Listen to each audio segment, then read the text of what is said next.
Hello guys, today we'll cover the issue of why your JBL Endurance Peak 4 earbuds are so quiet.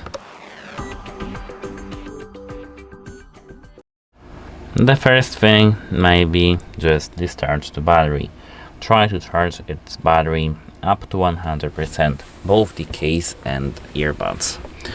Now, after this process of charging, everything should be fine. If it doesn't want to be fine, if it's still broken, you need to do something different. Try to performing a factory reset on them.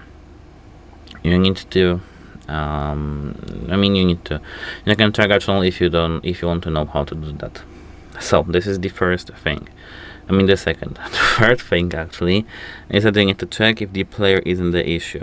Try switching the players in your phone. Like if you were using Spotify, try using Apple Music or some YouTube music, or you were using every single application, SoundCloud. Try using this application and check if it still doesn't want to work properly, if it's still quiet. If it is still quiet, you need to try cleaning them. The speaker grill needs to be cleaned with the isopropyl alcohol and some cotton swab. And actually, that should be it for the fix. If it still doesn't want to work, you need to unpair them from your phone and pair them back again. Bye!